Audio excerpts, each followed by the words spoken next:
Cyprus के दौरे पर पीएम मोदी, सर्वोच्च सम्मान से किया गया पीएम मोदी का स्वागत। बिजनेस गोलमेज बैठक को पीएम ने किया।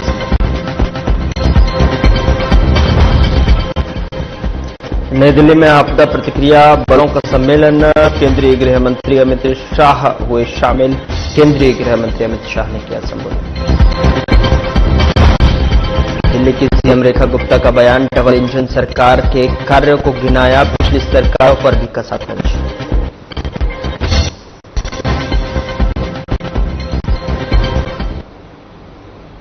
नमस्कार, मैं हूं आपके साथ गौरव राजेंद्र। बुलेटिन की शुरुआत करते हैं। सीएम रेखा गुप्ता का बयान सामने आया है, जिसमें उन्होंने केंद्र के 11 साल और दिल्ली सरकार के 100 दिन पूरे करने की बात करते हुए कहा कि मुझे बहुत खुशी है, केंद्र ने 11 साल और दिल्ली सरकार ने 100 दिन पूरे कर लिए हैं। और आपको बता दें कि दिल्ली में डबल इंजन सरकार ने जिस तरह से काम करना शुरू किया है वह सराहनीय है। केंद्र ने हमेशा दिल्ली के लिए काम किया है, लेकिन दुर्भाग्य से पिछली सरकार ने न तो उनके प्रयासों को पहचाना, न ही उन्हें श्रेय दिया है। लेकिन आज जब हम दिल्ली को देखते हैं तो हम देख सकते हैं कि हमें बेहतरीन बुनियादी ढांचे के विकास में केंद्र से महत्वपूर्ण सहयोग मिल रहा है। बहुत ही खुशी है कि केंद्र के 11 साल और दिल्ली सरकार के 100 दिन पूरे हुए और जिस तरीके से डबल इंजन की सरकार ने दिल्ली में काम करना शुरू किया। केंद्र पहले भी दिल्ली के लिए बहुत सारे काम करते रहे, परंतु अफसोस इस बात का था कि पिछली सरकार ना उन्हें रिकॉग्नाइज करती थी, ना ही क्रेडिट देती थी। पर आज जब दिल्ली में हम देखते हैं कि बेहतरीन इंफ्रास्ट्रक्चर में केंद्र से हमें मदद मिली, 1,25,000 करोड़ का हमें इंफ्रास्ट्रक्चर रोडवेज के माध्यम से मिला।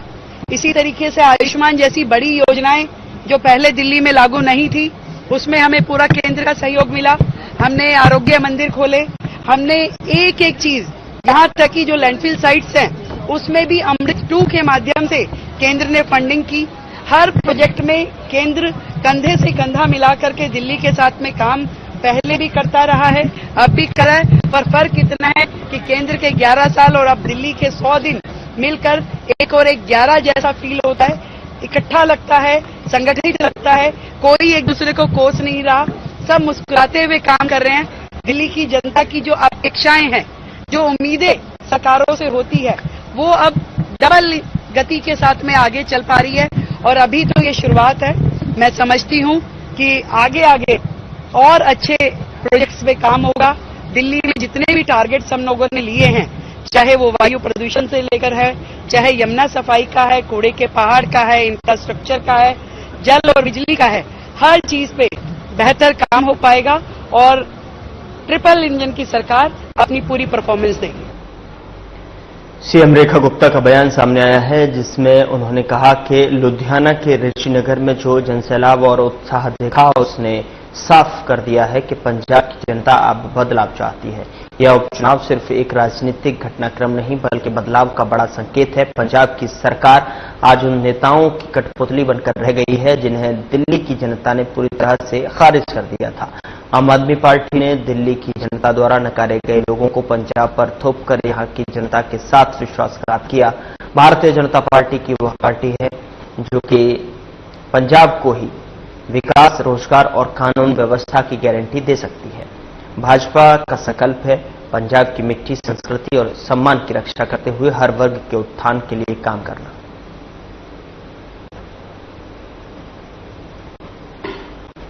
केंद्रीय कृषि एवं किसान कल्याण राज्य मंत्री भागीरथ चौधरी को जन्मदिवस की हार्दिक शुभकामनाएं। कृषि क्षेत्र के सशक्तिकरण और किसानों के कल्याण हेतु आपका समर्पण और प्रयास प्रेरणादायक है। ईश्वर से प्रार्थना है कि आपको उत्तम स्वास्थ्य, दीर्घायु और राष्ट्र सेवा की इस यात्रा में निरंतर सफलता प्रदान हो।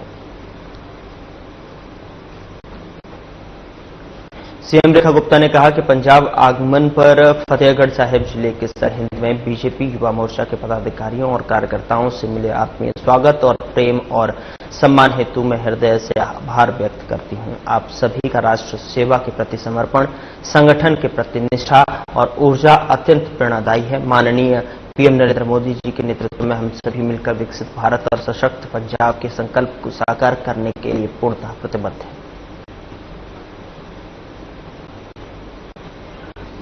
दिल्ली विधानसभा अध्यक्ष विजेंद्र गुप्ता को राष्ट्रीय राजधानी के पहले मुख्यमंत्री चौधरी ब्रह्म प्रकाश की 107वीं जयंती पर उन्हें पुष्पांजलि अर्पित करेंगे। विधानसभा अध्यक्ष विजेंद्र गुप्ता विधानसभा उपाध्यक्ष मोहन सिंह, वरिष्ठ मंत्रियों और विधायकों और स्वतंत्रता सेनानियों ने वरिष्ठ नेताओं को श्रद्धांजलि अर्पित की। अहमदाबाद विमान हादसे पर कैबिनेट मंत्री प्रवेश वर्मा ने दुख जताते हुए कहा कि इस हादसे में जिन लोगों की जान गई है यह वाकई दुखद है। गुजरात के हमारे पूर्व मुख्यमंत्री विजय रूपाणी भी पीड़ितों में शामिल थे। यह बहुत दुखद क्षण है। मैं सभी दिवंगत आत्माओं की शांति के लिए प्रार्थना करता हूं। वो लोग जो इस हादसे में मारे गए बहुत ही दुखद है।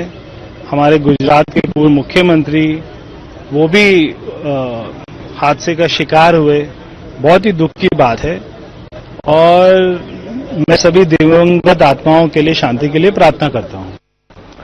कनाडा में प्रधानमंत्री नरेंद्र मोदी के खिलाफ प्रदर्शन के लिए सिख बच्चों का इस्तेमाल किया जाने पर केंद्रीय मंत्री हरदीप सिंह पुरी ने कहा कि वैश्विक परिदृश्य पर प्रधानमंत्री का कद इस पर कोई राय नहीं है और ठीक है, वह कूटनीति, शांति आदि की सभी ताकतों का प्रतिनिधित्व करते हैं और उनकी आवाज, उनकी सलाह और उनकी शांति हर जगह मांगी जाती है। On the global scene, there are no two views on it. All right, he represents all the forces of diplomacy, peace, etc. And his voice, his counsel, his his calming thing is sought everywhere. He is on the way for the G7 summit. That in and of itself is a very important development. But on the way, he has already stopped in Cyprus. Cyprus is also important. The opposition वाले कह रहे किसी देश का side क्या बचपन के देश की इंपॉर्टेंस कंट्री के लैंड एरिया से होता है। लैंड एरिया से होता हो तो इजराइल के जरा लैंड एरिया देखना कितना है और किसी की जनसंख्या से होता है। बड़े बड़े जनसंख्या लार्ज पॉपुलेशन वाले देश हैं। Cyprus is an important friend, an important ally, has been for a long time, and it is also assuming the presidency of the European Union next year. Equally, G7 में हमारे Canada के साथ bilateral issues हैं, उसके बारे में आपको जानकारी होनी चाहिए. Those bilateral issues, I think, the new government which has been elected there, it has given the right indication that they want to, walk back on some of the earlier developments. I think this should be enough for a comment. Then on the way back, now look, it's very easy. You can do the journey in 15 hours, 16 hours, or stop and work all the way. And the Prime Minister, as most of you know, he works around the clock. So I commend him for that. केंद्रीय गृह मंत्री अमित शाह ने नई दिल्ली में राहत आयुक्तों एवं आपदा प्रतिक्रिया बलों के सम्मेलन में भाग लिया। राज्यों और केंद्र शासित प्रदेशों को राहत आयुक्तों और आपदा प्रतिक्रिया बलों के सम्मान और सम्मेलन को संबोधित करते हुए केंद्रीय गृह मंत्री अमित शाह ने कहा कि हम सभी जानते हैं कि जलवायु परिवर्तन और ग्लोबल वार्मिंग के कारण आज पूरा विश्व आपदाओं को लेकर चिंतित है, लेकिन हम सभी के लिए यह आनंद का विषय है कि 10 वर्षों में एनडीएमए और एनडीआरएफ और सीडीआरआई ने भारत को आपदा प्रबंधन के क्षेत्र में वैश्विक लीडर बनाने के करीब लाकर खड़ा कर दिया है। महत्वपूर्ण शिविर 2 दिन का इसकी शुरुआत होने जा रही है। विगत 2 वर्ष से गत वर्ष और इस वर्ष हमने राहत और आपदा प्रबंधन दोनों से जुड़ी हुई सभी एजेंसियों के वर्कशॉप को, उनकी मीटिंग को एकत्रित कर एक ही मीटिंग के अंदर, एक ही वर्कशॉप के अंदर ढेर सारी एजेंसियों को एकत्रित कर एक होल ऑफ गवर्नमेंट अप्रोच के साथ विचार का ये मंच बनाने का काम किया है। गत वर्ष के शिविर के बहुत अच्छे परिणाम भी मिले हैं, क्योंकि एक साथ मुख्य सचिव, राहत आयुक्त, निर्देशक होमगार्ड, अग्निशमन सेवा के महानिर्देशक, एनडीआरएफ, एसडीआरएफ, एनडीएमए, एनआईडीएम और सभी अर्धसैनिक बल के मुखिया अगर एक ही मंच पर उपस्थित होते हैं और विचार विमर्श होता है तो स्वाभाविक रूप से कमियों को दूर करने में और पूरे देश को आपदा के सामने लड़ाई में सुसज्ज करने में बड़ा फायदा होता है।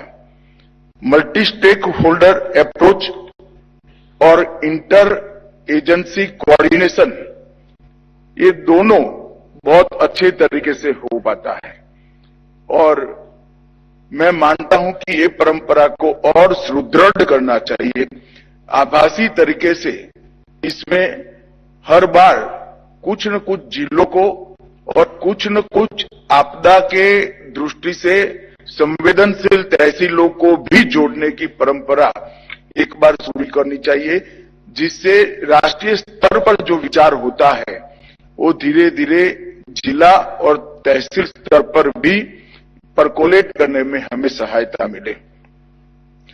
मित्रों, हम सब जानते हैं कि जलवायु परिवर्तन और ग्लोबल वार्मिंग के कारण आज पूरा विश्व आपदाओं से चिंतित है, मगर हम सब के लिए आनंद का विषय है कि 10 साल के अंदर एनडीएमए, एनडीआरएफ और सीडीआरआई, ये 3 संस्थाओं ने भारत को आपदा प्रबंधन के क्षेत्र में ग्लोबल लीडर बनाने के करीब ले जाकर खड़ा कर दिया है और ये हम सब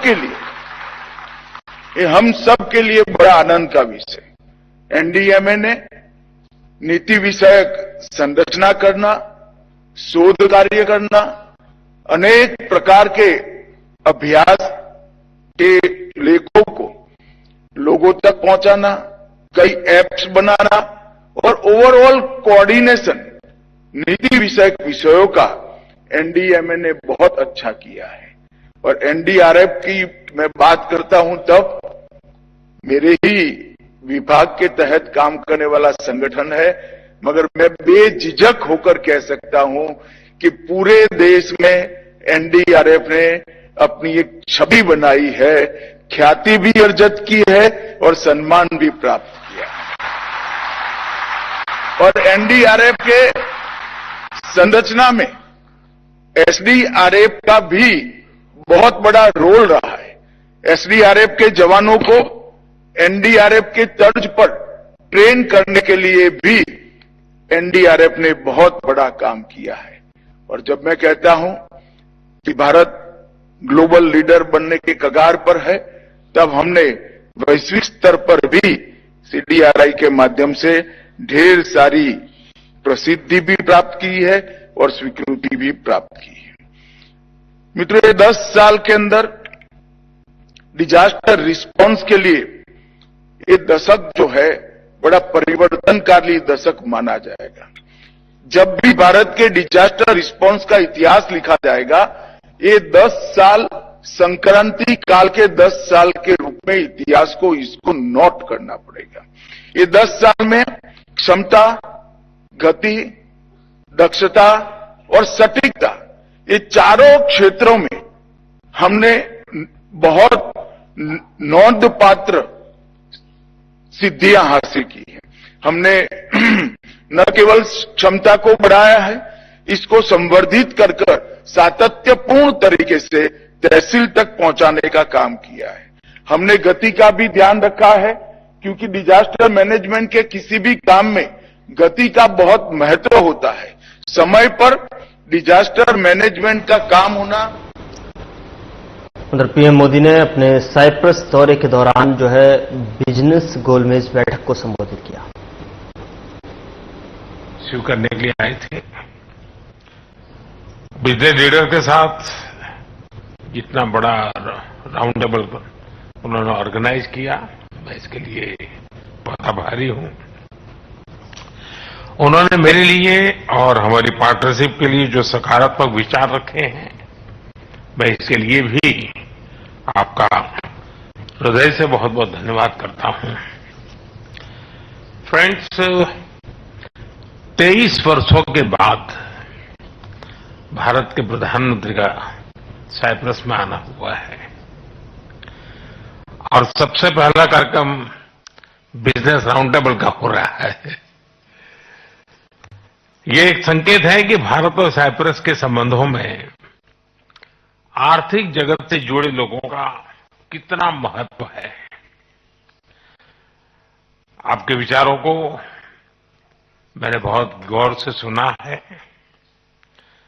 भारत साइप्रस आर्थिक संबंधों के लिए आपकी प्रतिबद्धता को मैंने महसूस किया है। आपके विचारों में सिर्फ संभावना ही नहीं, संकल्प को भी मैं महसूस कर रहा हूं। यह स्पष्ट है कि हमारे संबंधों में आगे बढ़ने की अपार संभावनाएं हैं। फ्रेंड्स, साइप्रस लंबे समय से हमारा विश्वसनीय पार्टनर रहा है, जिसका आप लोगों ने भी उल्लेख किया, और भारत में यहां से उल्लेखनीय निवेश भी हुआ है। कई भारतीय कंपनियों ने भी साइप्रस में, और एक प्रकार से साइप्रस को यूरोप का गेटवे के रूप में ही देखा है। आज आपसी व्यापार $150 मिलियन पहुंच गया है, लेकिन हमारे रिश्तों की वास्तविक क्षमता इससे बहुत अधिक है। आप में से अधिकतर लोग भारत से जुड़े हुए हैं और पिछले 11 वर्षों में भारत की ग्रोथ स्टोरी को भी देखा है। पिछले एक दशक में भारत विश्व की 5वीं सबसे बड़ी इकोनॉमी बना और बहुत निकट भविष्य में हम दुनिया की तीसरी इकोनॉमी बनने की दिशा में बहुत तेज गति से आगे बढ़ रहे हैं। आज विश्व में भारत बहुत तेजी से ग्रो करने वाला एक इमर्जिंग इकोनॉमी में इसका स्थान है। साथियों, आप भली भांति जानते हैं, हमने टैक्स रिफॉर्म्स किए हैं। जीएसटी के साथ वन नेशन वन टैक्स प्रणाली लाई गई है। कॉर्पोरेट टैक्स रेशनलाइज किया गया है। हजारों की संख्या में कानूनों में डीक्रिमिनलाइजेशन करने का काम हमने किया है। हमने ईज ऑफ डूइंग बिजनेस के साथ साथ ट्रस्ट ऑफ डूइंग बिजनेस, उस पर भी उतना ही बल दिया है। आज भारत में स्पष्ट नीति है, उसके साथ साथ स्टेबल पॉलिटी भी है। 6 दशकों के बाद ऐसा हुआ है कि एक ही सरकार लगातार तीसरी बार चुन करके आई है।